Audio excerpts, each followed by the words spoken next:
Assalamualaikum warahmatullahi wabarakatuh. Perkenalkan, nama saya Genta Ramadan, NIM 200170114. Saya berasal dari Prodi Sastra Indonesia, Fakultas Bahasa dan Seni Universitas Negeri Padang. Baiklah, saya sini akan melengkapi tugas video saya dari dosen pengampu saya, yakni dosen Sejarah Sastra Indonesia, Ibunda Dr. Yeni Hayati, SSN Hum. Jadi di sini saya akan membacakan hasil analisis saya tentang karya angkatan 2000-an. Di sini saya mengambil karya angkatan salah satu di era 2000-an yang terkenal dan disimpan juga diangkat ke film layar lebar, yaitu Perahu Kertas karya Dewi Lestari. Di mana sinopsisnya, dia mengisahkan tentang seorang anak remaja bernama Kenan yang baru saja kembali dari Amsterdam selama 6 tahun. Ia disuruh pulang oleh ayahandanya untuk berkuliah di Bandung. Lalu, kemudian meneruskan perusahaan milik ayahnya. Ayah Kenan bersikeras untuk memaksakan kehendaknya kepada Kenan agar ia mau berkuliah di Fakultas Ekonomi. Hal ini bertentangan dengan keinginan Kenan sendiri yang ingin menjadi seorang pelukis. Kenan memiliki bakat yang besar di bidang seni lukis atau satu-satunya hal yang Kenan inginkan hanyalah menjadi seorang pelukis. Dalam perjalanan Kenan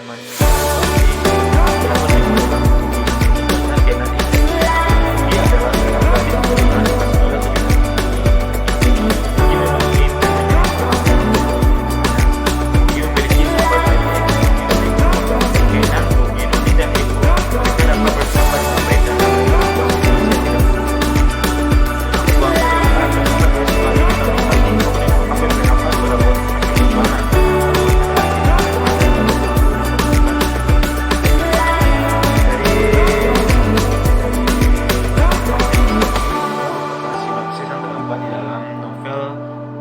Karya Dewi Lestari.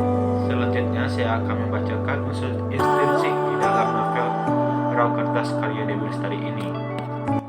Yang pertama, tema. Tema yang terdapat di dalam novel Perahu Kertas karya Dewi Lestari ini mengusung tema persahabatan dan cinta. Yang kedua, penokohan. Yang pertama, Kugi, seorang gadis memiliki karakter easygoing, santai, ceria, cerdas, dan penghayal. Dalam keseharian, Kugi memiliki sifat yang unik dan berbeda dari wanita pada umumnya. Yang kedua, Kenan, seorang laki-laki cerdas yang begitu menyukai dunia seni lukis. Yang ketiga, Noni, sahabat Kugi yang cantik dan manis. Karakter Noni yang rajin, disiplin, perfeksionis, perhatian, dan tegas. Yang keempat, Wanda, wanita yang mencintai Kenan memiliki perwatakan tinggi dan cantik. Wanda memiliki watak yang periang, agresif, perhatian, dan penyayang. Selanjutnya adalah Eko, kekasih Noni dan juga sahabat dari Kenan dan Kugi, memiliki karakter humoris, apa adanya, dan penyayang. Remy, seseorang laki-laki yang selalu berpenampilan rapi dan elegan. Karakternya yang baik, ramah, dan hangat membuat banyak wanita yang menyukainya.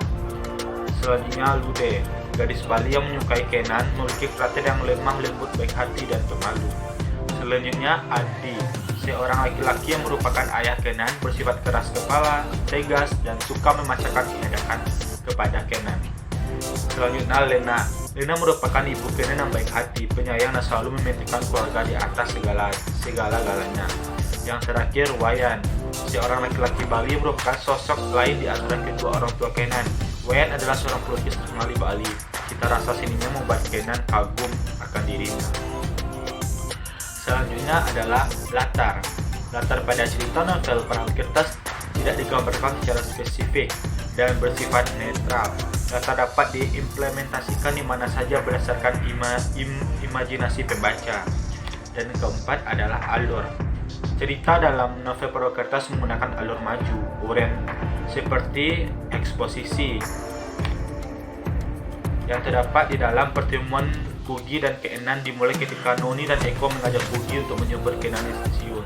Eko sama sekali tidak mengingat seperti apa wajah Kenan. Terakhir kali mereka bertemu pada saat mereka berada di bangku kelas 5 SD. Namun tanpa sengaja Kugi menemukan Kenan dengan rada Neptunus yang dipercaya oleh Kugi. Selanjutnya konflik. Konflik dimulai ketika hubungan Kenan dan Kugi mulai terhalang karena sesuatu hal. Selain juga terdapat masalah antara Kugi dan Noni yang menyebabkan mereka tidak berkomunikasi satu sama lain dalam jangka yang tidak ditentukan. Selanjutnya adalah klimaks. Klimaksnya terdapat pada hubungan Kugi dan Kenan semakin dekat, namun masing-masing dari mereka yang menyatakan perasaan. Hubungan mereka terlibat dalam diam dan menerka-nerka perasaan mereka. Keadaan pun turut memperkuat alasan mereka untuk terus diam, hingga pada saat Kugi memiliki pacar, atasannya sendiri, ini Remy. Sementara itu Kenan mulai memiliki pasangan. Noni dan Eko menemukan Kenan dengan Wanda, namun hubungan mereka tidak seperti yang diharapkan. Amanat dalam cerita ini ada 3. Yang pertama ada realitas hidup, salah satunya adalah kenyataan bahwa tidak semua yang kita cita-citakan akan terwujud. Yang kedua, terdapat konsekuensi dari setiap pilihan. Kita harus bijak dalam menentukan pilihan hidup. Dan yang terakhir, amanatnya adalah jadilah seperti siapa diri kita apa adanya. Baiklah, selanjutnya adalah sudut pandang dalam cerita novel Perahu Kertas karya Dewi Lestari ini menggunakan sudut pandang orang yang ketiga atau orang ketiga yang tunggal. Dan yang terakhir, unsur intrinsiknya adalah gaya bahasa. Gaya bahasa dituangkan dalam bahasa tulis Dewi Lestari bergaya yang otentik dengan perkembangan zaman modern dan sesuai dengan kondisi masyarakat, sehingga bahasa tulis novel Perahu Kertas mudah dipahami si pembaca. Dan yang terakhir, saya akan membacakan unsur ekstrinsik, yaitu cerita tentang penulis atau cerita singkat tentang Dewi Lestari. Dewi Lestari yang bernama pena DEE atau D lahir di Bandung 20 Januari 1976. Perahu Kertas ini sudah lebih dulu dilansir dalam versi digital atau WAP pada April 2008 dan kini diterbitkan atas kerjasama antara Truth Fox dan Bentang Pustaka. Naskah yang awalnya ditulis pada 1996 dan sempat mati suri selama 11 tahun ini akhirnya ditulis ulang oleh D pada akhir 2007, menjadikan Perahu Kertas sebagai novel pertanyaan yang begitu populer. Perahu Kertas adalah karya D atau Dewi Lestari yang ke-6 sesudah Supernova, Ksatria, Putri, dan Bintang Jatuh.